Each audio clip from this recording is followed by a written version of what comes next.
Françoise Grollet, jeudi dernier, Marine Le Pen était en meeting à Hayange. Elle est venue soutenir Florian Philippot, la tête de liste du Front National pour ces élections régionales. On a beaucoup entendu parler d'immigration, de sécurité et pas beaucoup des enjeux de la campagne régionale.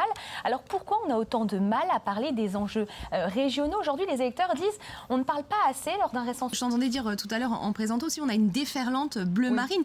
Pas tant que ça, parce qu'on l'a vu, le Front National s'est installé depuis plusieurs élections, que ce soit les municipales ou les départementales. On voit qu'il y a une implantation croissante. Là, effectivement, on a plus 7 points par rapport à la moyenne nationale.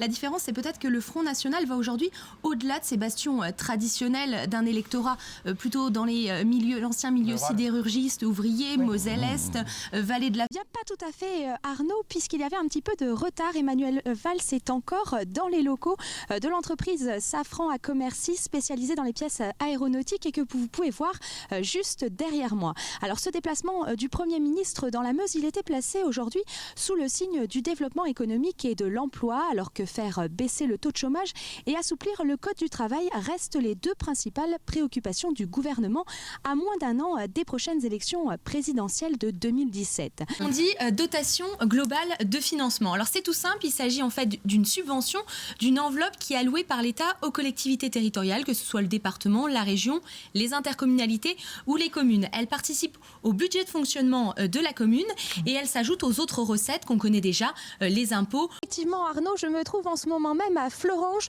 puisque c'est ici que le futur projet d'autoroute A31 bis est le plus contesté par ses habitants avec le barreau de Toul-Dieulouard. Alors Fleuranges, ville qui résiste, Fleuranges, ville qui ne veut pas être coupée en deux. Pour bien comprendre la situation, il suffit d'imaginer qu'à l'endroit même où je me trouve à cet instant, c'est ici que devrait passer le futur tracé de l'autoroute A31 bis. On va parler maintenant des indécis. Selon ce sondage, 32% des électeurs n'ont pas arrêté leur intention de vote au premier tour. 33 sont indécis quant à leur choix au second tour.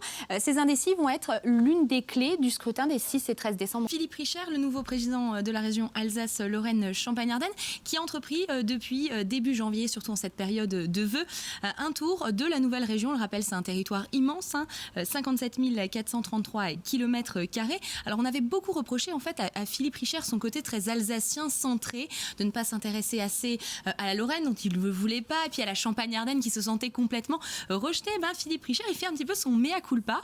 Nous allons vivre ensemble et en direct depuis la préfecture de Moselle à Metz ce premier tour des élections régionales. Tout au long de la soirée, nous vous proposerons bien sûr des résultats, mais aussi des réactions, des analyses des différents candidats. Ce soir, Mirabel TV, Vosges Télévision et Canal 32, vos chaînes de télévision locales s'associent pour vous proposer la meilleure découverture de ces élections régionales et des résultats dans chacun des 10 départements. Bonsoir à toutes et à tous. Merci de nous rejoindre pour ce grand débat consacré aux élections régionales. Les 6 et 13 décembre prochains, les électeurs sont invités à élire leurs nouveaux conseillers régionaux dans une région aux compétences et aux frontières élargies.